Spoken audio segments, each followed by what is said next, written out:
Hello everyone. मैं आशा करती हूँ आप सभी ठीक होंगे। मैं काजल धामी आप सभी का स्वागत करती हूँ।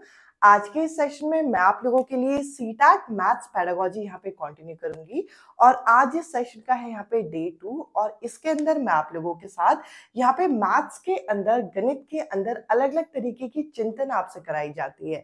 यहाँ पे मैथमेटिकल थिंकिंग आपके अंदर डेवलप कराने की कोशिश की जाती है और मेजरली जो आपकी थिंकिंग डेवलप कराई जाती है वे अलग अलग नामों से जानी जाती है।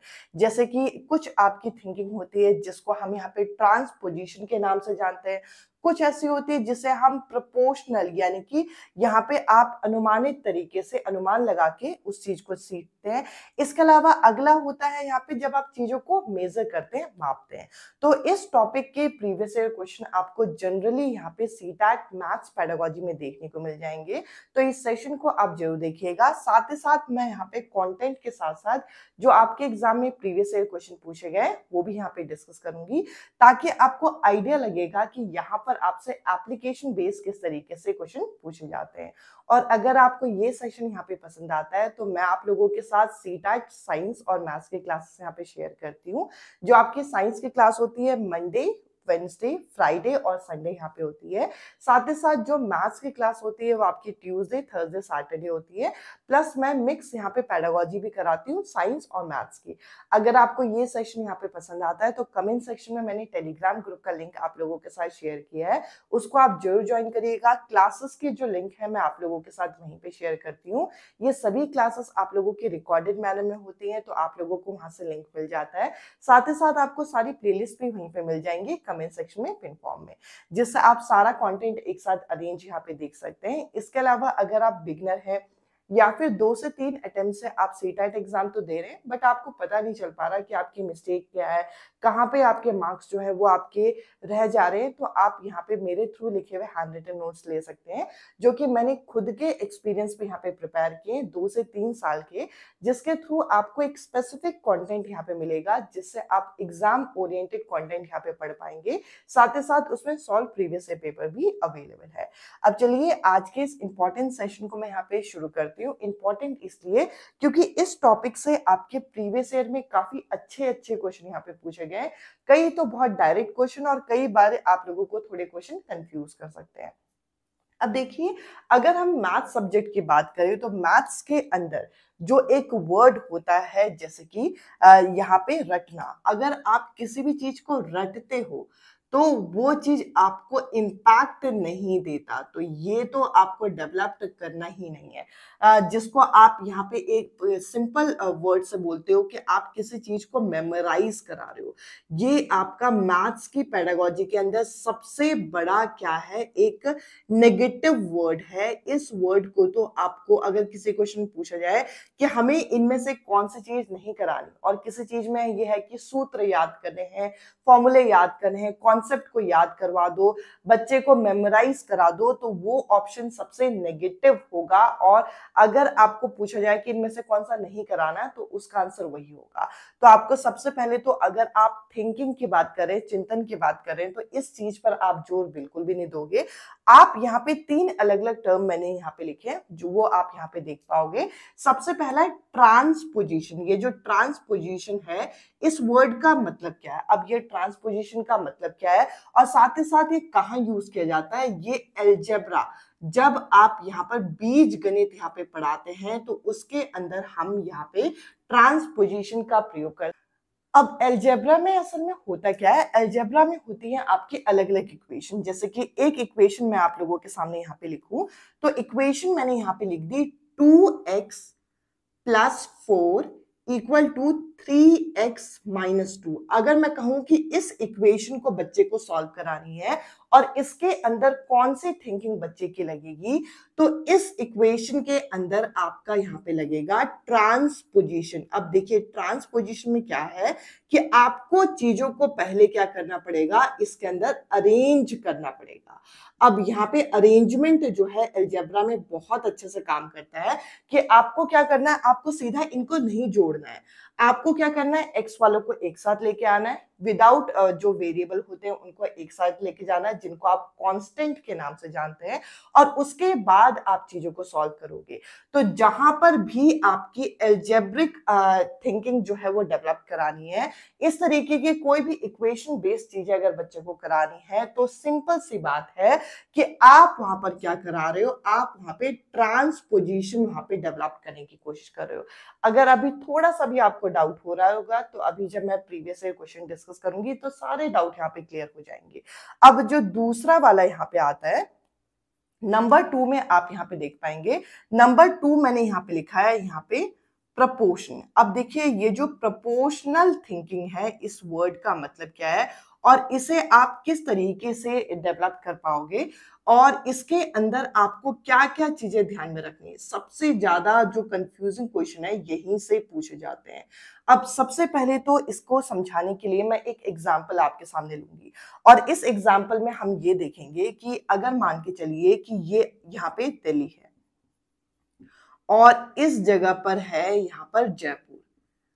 अब मैंने यहाँ पे बच्चे को बता दिया कि आपकी जो गाड़ी है कि 1 घंटे में वो यहाँ पे 60 किलोमीटर जो है वो सफर यहाँ पे तय करती है। तो इस तरीके से मैंने अंदाजा दे दिया। अब बच्चा क्या है, बच्चा यहाँ पे हिसाब लगाएगा कि यहाँ पर जयपुर से दिल्ली को जाने के लिए कितना उसे समय लगता है। तो ये 1 घंटा, ये 2 घंटा, ये 3 घंटा, ये 4 घंटा, हम एक एवरेज क्वेश्चन मान के चल रहे हैं। तो यहाँ पर बच्चा ये हिसाब लगा पाएगा कि अगर 1 घंटे में वो 60 किलोमीटर ट्रैवल कर रहे हैं तो 4 घंटे में कितना ट्रैवल करेंगे। तो 4 घंटे में ट्रैवल करने के लिए तो 4 को बच्चा यहाँ पे क्या करेगा, 4 को बच्चा यहाँ पे 60 से मल्टीप्लाई कर देगा।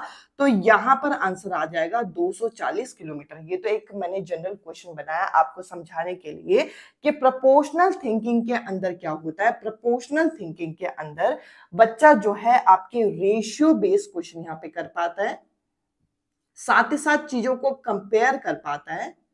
जैसे यहाँ पर एक तरीके से उसने कंपैरिजन किया कि इतना इतना हो रहा है, और रेशियो बेस्ड क्वेश्चन, और साथ ही साथ जैसे ऐसे क्वेश्चन जो कि आपके एज रिलेटेड होते हैं।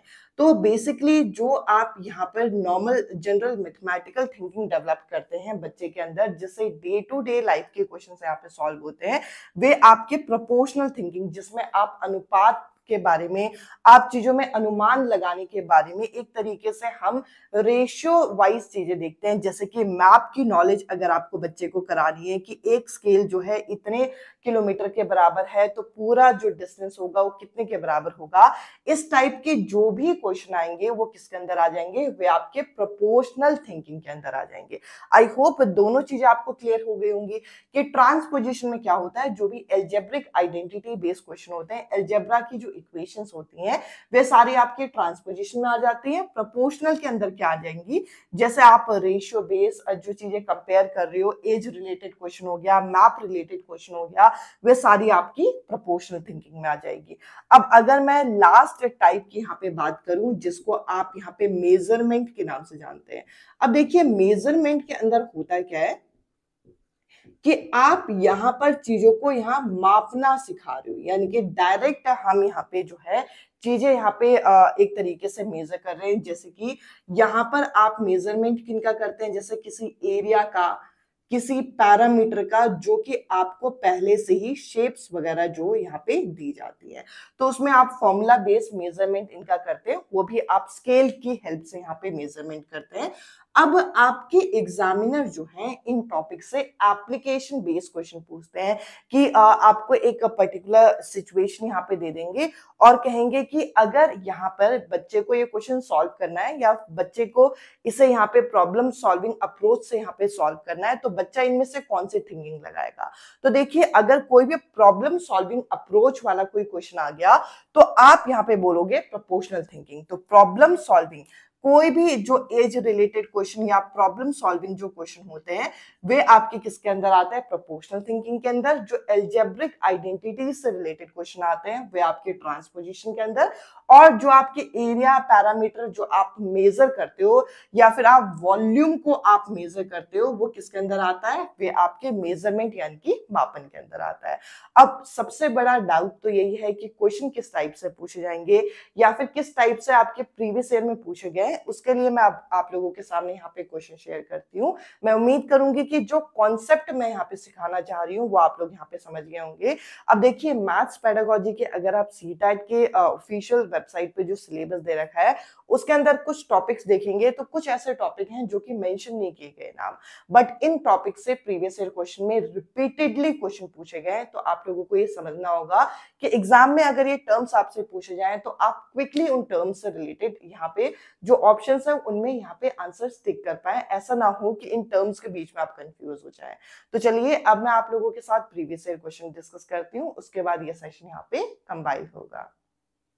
अब मैं आप लोगों के साथ मैथ्स पेडागोजी के कुछ प्रीवियस ईयर क्वेश्चन यहाँ पे डिस्कस करूंगी जो कि आप लोगों के आज के ही टॉपिक यानी कि जो मैथमेटिकल थिंकिंग मैंने अभी आपके साथ डिस्कस किया इस पे बेस्ड है, जिससे आपको एक आइडिया लगेगा कि आपके एग्जामिनर इस टॉपिक से किस तरीके के क्वेश्चन फ्रेम करते हैं। तो आप लास्ट तक इस वीडियो को जरूर देखिएगा। अब पहला क्वेश्चन हमारे सामने है जिसके अंदर पूछ रखा है कि फिरोज क्या कर पाता है। Firoz is able to read the scale given on the map, यानी कि फिरोज जो मानचित्र में यहाँ पे मार्क क्रम दिए होते हैं उनको पढ़ पाता है और दो स्थानों के बीच की जो दूरी है उसे सही रूप से ज्ञान कर पाता है, यानी कि वो डिटरमाइन करता है दो जगह का जो डिस्टेंस है उसे एग्जैक्टली या फिर करेक्टली। तो यहाँ पे बोल रखा है कि वो किस चीज को डिस्प्ले यहाँ पे कर पा रहा है। अभी मैंने आप लोगों के साथ अलग अलग तरीके की थिंकिंग डिस्कस की थी, जिसके अंदर मैंने कहा था मेजरमेंट जो होता है ये एक तरीके का मापन है। जब आप यहाँ पे किसी एरिया या किसी पैरामीटर के बारे में जब आप बात करते हो तो इसके अंदर आप मेजरमेंट करते हो। ट्रांसपोजिशन किसके अंदर आ जाता है? ट्रांसपोजिशन जो आता है ये आता है आपका बीजगणित यानी कि अलजेब्रा के अंदर। और सुपर इम्पोजिशन, अब सुपर इम्पोजिशन क्या होता है कि अगर आप एक इमेज को दूसरी इमेज के ऊपर आप सही से सुपर इम्पोज कर पाओ और इस तरीके की थिंकिंग जैसे सिमेट्रिकल इमेज को फाइंड करने में या फिर कॉन्ग्रुएंसी को बताने में जो कि ट्राइंगल के अंदर आप देखते हो उसमें मदद करता है। मतलब टॉपिक से टॉपिक आप इस तरीके से देखोगे। अब आ जाता है यहाँ पे जो है प्रोपोर्शनल थिंकिंग। अब ये जो प्रोपोर्शनल थिंकिंग है इसमें आप अनुमान लगाते हो, आप एक आइडिया लगा रहे हो कि अगर मैं इस जगह पर इस समय बैठा हूं तो इतने घंटे बाद मैं उस जगह पर पहुंच जाऊंगा, एक अंदाजा लग जाता है। जैसे कभी भी आप किसी ट्रिप में जाते हो तो आपके साथ अगर कोई बच्चा बैठा है तो पूछता है हम कितने बजे पहुंचने वाले हैं, हम लोग एक अंदाजा लगा के एक आइडिया लगा के हम बताते हैं कि हम लोग 4 या 5 बजे तक पहुंच जाएंगे। तो वो जो अंदाजा है वो आप यहाँ पे डिस्टेंस और जो उनके बीच में स्पीड का जो रिलेशन है उसको यहाँ पे देख के, स्पीड टाइम का रिलेशन देख के आप इस चीज को बता पा रहे हो एक रेशियो के हिसाब से। तो इसके अंदर आप यहाँ पे प्रोपोर्शनल थिंकिंग कर रहे हो, तो इस हिसाब से इस क्वेश्चन का फोर्थ जो ऑप्शन होगा ये करेक्ट आंसर है। अब मैं आपके साथ नेक्स्ट क्वेश्चन यहाँ पे डिस्कस करती हूँ। अब यहाँ पे हमसे पूछ रखा है which of the following process is required to be developed in the child to solve the following problem. अब यहाँ पे बोल रखा है कि नीचे दिए गए प्रश्न को हल करने के लिए बालिका में किस प्रक्रिया की जो विकास की अवस्था जो है वो होनी चाहिए। अब यहाँ पे हम लोगों को एक इक्वेशन दे रखी है और इक्वेशन क्या दे रखी है यहाँ पे 5x-8 इक्वल टू x+4। अब इस तरीके का क्वेश्चन आपको ये दे दिया और ये बोला गया है कि अगर इसको बच्चा सॉल्व कर पा रहा है तो इसके अंदर किस तरीके की थिंकिंग होगी। तो देखिए एक नया वर्ड यहाँ पे है आगमन। अब ये एक तरीके का टीचिंग मेथड होता है। अगर हम इंडक्टिव मेथड से किसी चीज को पढ़ा रहे हैं तो इंडक्टिव मेथड के अंदर होता क्या है कि पहले आपको यहाँ पर कोई एग्जाम्पल दिया जाएगा और एग्जाम्पल से आप क्या करोगे, एग्जाम्पल से उस कॉन्सेप्ट या फिर रूल को बच्चे को पढ़ाओगे। तो ये होता है आपका इंडक्टिव मेथड, यानी कि टीचर अपने डे टू डे लाइफ के बहुत सारे एग्जाम्पल दे रही है और उन एग्जाम्पल्स की हेल्प से बच्चा जो है रूल या फिर फॉर्मूला कॉन्सेप्ट को यहाँ पे बताना चाह रही है। फॉर एग्जाम्पल अगर मैं बच्चे को कहूँ कि यहाँ पे 102 का जो स्क्वायर है वो आप यहाँ पे निकाल के दिखाओ, तो 102 का स्क्वायर निकालने का दो तरीका है। यहाँ पे आप 102 को 102 से मल्टीप्लाई करो, या फिर आप इसमें फॉर्मूला पुट करके करो। तो बेसिकली हम फॉर्मूला बाद में बताएंगे, हम कहेंगे कि ये लेंदी मेथड से ना करके हम इसे इजी बना सकते हैं, तो कुछ एग्जांपल्स वगैरह देंगे। तो ये होता है आपका इंडक्टिव मेथड। मेमोराइजेशन मैंने कहा था मैथ्स में हम लोगों को कंठस्थ से करना, हम लोगों को इस चीज को प्रमोट नहीं करना है। हम लोग यहाँ पे इसका करेक्ट आंसर क्या बोलेंगे, इसका करेक्ट आंसर यहाँ पे होगा आपका ट्रांसपोजिशन, जो कि आपको फोर्थ ऑप्शन बोल रखा है। इसके अंदर कोई आइडेंटिटी नहीं लग रही। अब अगर आप देखेंगे तो यहाँ पे आपकी कोई भी जो मेजर आइडेंटिटी हमने अलजेब्रा चैप्टर में पढ़ा है, उसके अंदर से कोई आइडेंटिटी नहीं लग रही कि आइडेंटिटी यूज कर रहा है। यहाँ पर वो क्या कर रहा है, यहाँ पर वो एक्स वाली चीजों को पहले अरेंज करेगा बच्चा। एक्स वाली चीजों को अरेंज करने के बाद इसे क्या करेगा, इसे यहाँ पे सॉल्व करेगा। तो यहाँ पर बच्चा क्या है, इसे रीअरेंज कर रहा है, जो कि ट्रांसपोजिशन के अंदर यहाँ पे आ जाता है। इस क्वेश्चन का फोर्थ जो ऑप्शन होगा ये करेक्ट आंसर है। अब मैं आप लोगों के साथ नेक्स्ट क्वेश्चन यहाँ पे डिस्कस कर रही हूँ। तो देखिए इस क्वेश्चन के अंदर हमसे क्या बोल रखा है, which of the following problem does not require proportional thinking. अब प्रपोर्शनल थिंकिंग जिसमें आप अनुपातित चिंतन करते हैं, तो इसके अंदर ये पूछ रखा है कि इसमें आप लोग ये बताइए कि यहाँ पर कौन सा वाला प्रोपोर्शनल थिंकिंग के अंदर नहीं आएगा। अब प्रोपोर्शनल थिंकिंग को अगर थोड़ा सा रिवाइज करें तो इसमें हम रेशियो, इसमें हम चीजें कंपेयर करते हैं, डे टू डे लाइफ की प्रॉब्लम्स जो है वो सॉल्व करते हैं, तो इस तरीके की चीजें हैं। तो यहाँ पर आपको सबसे पहले तो इसका मीनिंग पता होना चाहिए कि प्रोपोर्शनल थिंकिंग का मीनिंग क्या है।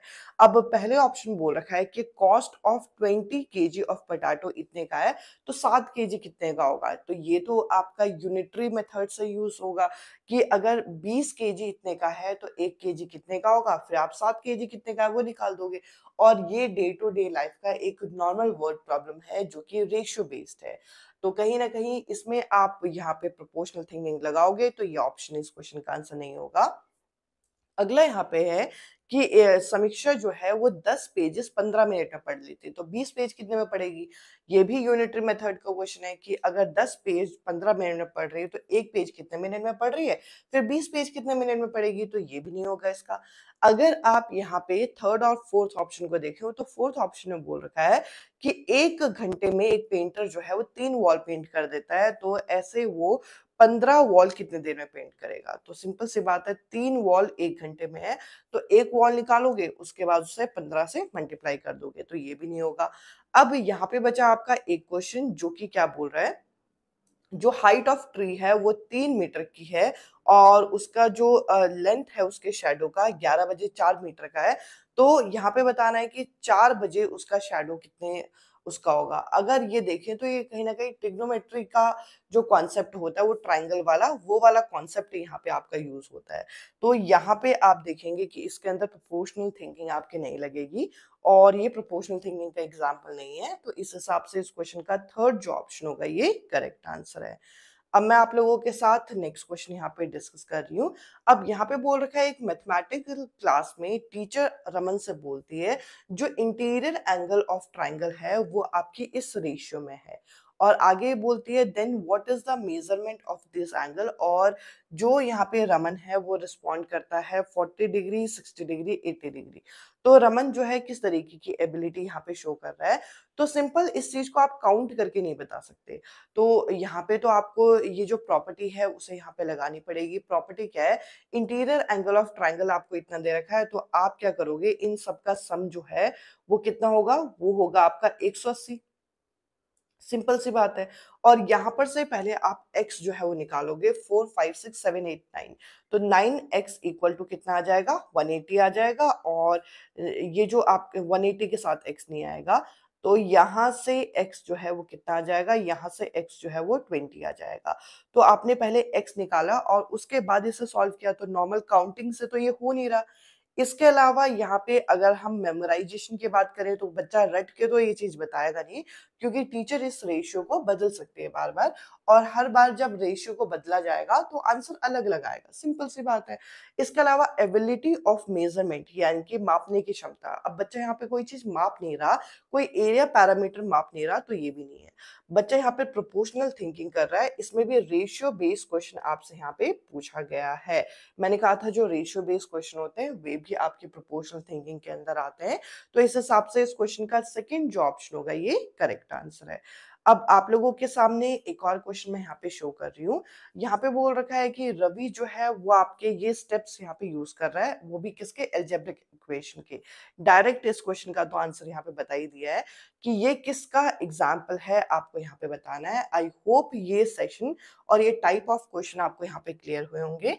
आज के इस सेशन में इतना ही, अब मैं आपसे मिलती हूँ अगले सेशन में अगले टॉपिक के साथ। Bye bye, take care.